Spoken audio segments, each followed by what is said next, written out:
ఈ రోజు మరి మన మైనంపల్లి అన్నగారు సమక్షంలో జైన్ కావాలని మరి మేము నిన్న నిర్ణయించుకున్నాము.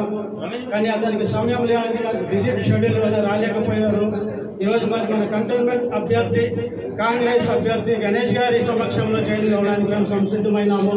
మీరందరూ కూడా చేసినందుకు మీకు అందరికీ ధన్యవాదాలు తెలియజేస్తున్నాను. జమీల్ భాయ్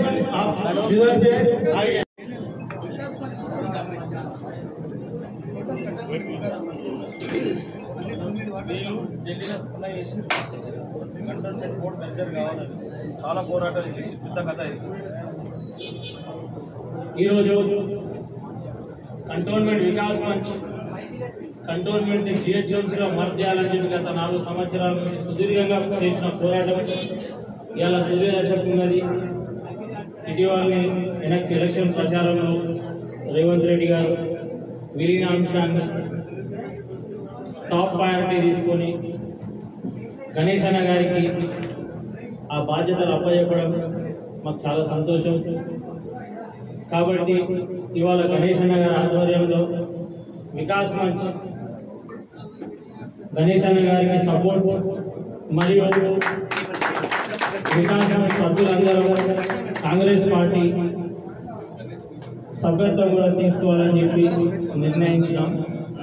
కాబట్టి వారి సమక్షంలో కంటోన్మెంట్ వికాస్ మంచ్ ఆఫీస్లో జాయినింగ్ కాబోతున్నాం. దానికి మా అధ్యక్షులు గారు ఏగులు గారు మాట్లాడాల్సి కార్యక్రమం సమక్షంలో విచ్చేసిన మీడియా మిత్రులకు మరి కార్యకర్తలకు మరియు ముఖ్య అతిథిగా విచ్చేసిన గణేష్ అన్న గారికి నా యొక్క హృదయపూర్వక ధన్యవాదాలు తెలియజేస్తున్నాను. మిత్రులారా, ఈరోజు ఇప్పుడు దేశంలో మరియు కంటోన్మెంట్లో జరుగుతున్న బై ఎలక్షన్ ఆషామాషి ఎలక్షన్లు కావు. 2 పార్టీల మధ్య జరుగుతున్న ఎన్నికలు దేశ పరిస్థితిని దృష్టిలో పెట్టుకొని మరియు 2 పార్టీల మధ్యన పోటీ ఏ విధంగా జరుగుతుందంటే ఇండియా కూటమి మరియు ఎన్డీఏ కూటమి. దేశ పరిస్థితులు అధోగతి పాలైన ఈ సందర్భంలో మరి రీజనల్ పార్టీస్ కి అవకాశం లేకుండా పోయింది. కాబట్టి అన్ని రీజనల్ పార్టీస్ కాంగ్రెస్ దిక్కు ఒకవైపు మరియు బీజేపీ దిక్కు ఒకవైపు ఉన్నాయి. కాబట్టి సెక్యులర్ పార్టీలని ఒక దిక్కు ఉన్నాయి, నాన్ సెక్యులర్ పార్టీలని ఒక దిక్కు ఉన్నాయి. కాబట్టి ఎన్నికలు దేశం ప్రజాస్వామ్యానికి మరియు రాజ్యాంగానికి చాలా విలువైన ఎన్నికలు. కాబట్టి మిత్రులారా, మీ స్నేహితులతో మరి మీ బస్తీలలో చెయ్యి గుర్తుకే ఓటు వేసి కాంగ్రెస్ ని గెలిపించి ప్రజాస్వామ్యాన్ని మరియు రాజ్యాంగాన్ని కాపాడాలనేసి నేను వికాస్ మంచ్ అధ్యక్షునిగా మరి కంటోన్మెంట్ నాయకునిగా నేను ప్రజానికానికి తెలియజేస్తున్నాను. మీడియా మిత్రుల పాత్ర కూడా ఎంతో అనన్యంగా ఉంటుంది. కాబట్టి మీడియా మిత్రులు కూడా మరి దేశాన్ని దృష్టిలో పెట్టుకొని దేశ పరిరక్షణ కొరకు ప్రజాస్వామ్య పరిరక్షణ కొరకు మరియు ప్రజాస్వామ్య పరిరక్షణ కొరకు మనమంతా పాటుపడవలసిన అవసరం ఉందనేసి నేను నా మనసారా నా హృదయపూర్వకంగా మీకు అందరికీ నేను సెలవు చేస్తున్నాను. దయచేసి మీరు మీ ఏరియాలలో కాంగ్రెస్ పార్టీని గెలిపించి మరి కంటోన్మెంట్ లో బై ఎలక్షన్లలో కూడా మరి కాంగ్రెస్ పార్టీ అస్సాం గుర్తుకేసి గణేష్ అన్న గెలిపించవలసిందిగా మనసారా కోరుకుంటూ సెలవు తీసుకుంటున్నాను. Thank you very much. అలాగే సునీత మహేందర్ రెడ్డి గారు మరి మల్కాజ్గిరి కాన్స్టిట్యూన్సీ కూడా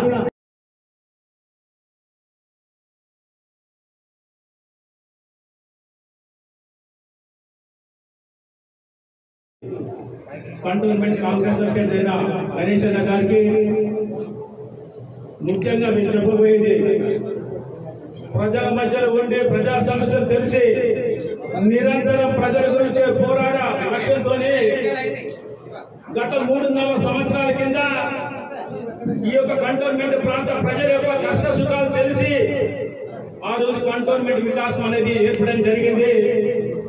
దానికి అధ్యక్షుడైన ఏబులన్న గారు, జనరల్ సెక్రటరీ సంకీర్ రవీంద్రన్న గారు, మా ఒక అరుణన్న గారు, మన రవీంద్ర గుప్తా గారు, జంబేరన్న గారు, వీళ్ళందరూ కూడా కంటోన్మెంట్ ప్రాంత ప్రజల కష్టాలు ఎట్లా దూరం అవుతాయని ఒక ఆలోచనతో గత 3.5 సంవత్సరాలుగా ఒక కంటోన్మెంట్ హైదరాబాద్ సికింద్రాబాద్ కంటోన్మెంటే కాదు 62 కంటోన్మెంట్ లో భారతదేశంలోనే 62 కంటోన్మెంట్ లో అక్కడ పడే ప్రజల బాధలు దృష్టిలో పెట్టుకొని కంటోన్మెంట్ చేత కలపాలని ఒక ఉద్దేశంతో మా ఇద్దరు నాయకులు ఏబులన్న సంఖ్య రవీంద్రన్న దానికి మిత్ర బృందం అందరూ కూడా ముఖ్యంగా మా సీనాన్న కూడా చాలా మంది ఉన్నారు, పేరు చెప్పలేకపోతున్నాను. ఆ సమస్యను మేము 3.5 సంవత్సరం కంటోన్మెంట్ మొత్తమే కాదు 62 కంటోన్మెంట్ మేము భారత ప్రభుత్వానికి ఎప్పుడు ఎల్లప్పుడూ జూమ్ మీటింగ్ పెట్టేసి మా సమస్యలు చెప్పుకుంటూ పోతే దాని ఫలితమే కంటోన్మెంట్ చరిత్రలోనే 10 కంటోన్మెంట్లు చుట్టుపక్కల ఉన్న మున్సిపాలిటీ కలవడం జరిగింది. దాంట్లో 11 కంటోన్మెంట్ మన సికింద్రాబాద్ ఉండేది. కొంతమంది పెద్దలు వాళ్ళకి ఏమో లాభం ఉందో అర్థమైతలేదు. వాళ్ళు ఈ మధ్యలోనే మా సికింద్రాబాద్ కంటోన్మెంట్ కూడా ఎక్కడ మా జీతం మర్చి అయ్యేది కొంతమంది పెద్దలు ఆపడం జరిగింది.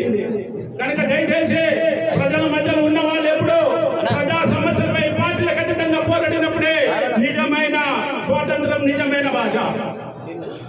సోదరులారా, ఈరోజు ముఖ్యంగా చెప్పేది, ఆ రోజు మా సంఖ్య రవీంద్రన్న ఆయన నిజంగా కూడా కాంగ్రెస్ వాది అనుకోని సందర్భంగా ప్రజా సమస్యలపై వికాస్ మంచి పెట్టిన తర్వాత ఆ రోజు మన గణేష్ అన్న కూడా వీళ్ళంతా కుడి భుజంగా ఉండి గత ఎన్నికలు కూడా అతనితో పాటు పనిచేసిన వ్యక్తి.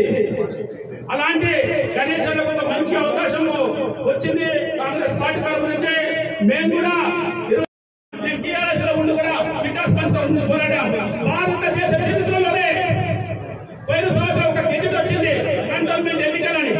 ఎన్నికలలో వస్తే మేము ప్రభుత్వం అడిగాం, 5 సంవత్సరాల నుంచి మీరు ఎన్నికలు పెట్టలేదు, ఆధారపాత్రగా ఎందుకు ఎన్నికలు పెడుతున్నారు, జవాబు చెప్పాలని హైకోర్టు పోయాం. హైకోర్టు పోతే హైకోర్టు సెంట్రల్ గవర్నమెంట్ ఇచ్చిన ఒక గెజిట్ ని, భారత ప్రభుత్వ గెజిట్ ని ఒక కంటోన్మెంట్ వికాస్ మంచి రద్దు చేయించగలిగింది. ఎందుకంటే కేంద్ర ప్రభుత్వం దగ్గర ఆ రోజు జవాబు లేదు వాళ్ళ దగ్గర. 5 సంవత్సరాల పాటు నిరంతరం పెండింగ్ పెట్టి వాళ్ళ ప్రభుత్వం ఉన్నప్పుడు ఎన్నికలు పెట్టుకొని సంస్కృతిని పోదాం అనుకున్నారు.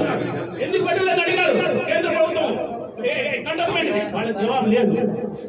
గెజిట్ భారత ప్రభుత్వం గెజిట్ ఒక కంటోన్మెంట్ వికాస్ మంచి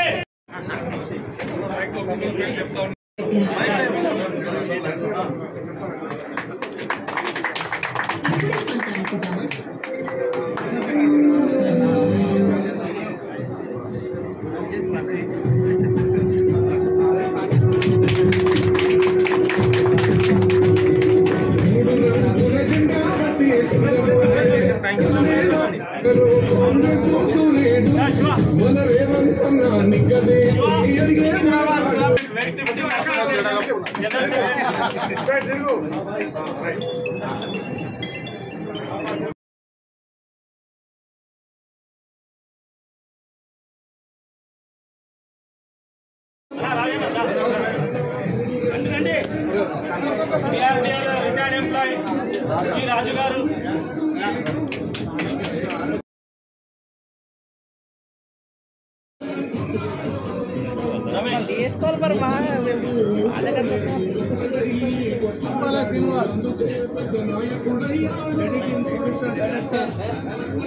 అంబాల శ్రీనివాస్ కార్తీక్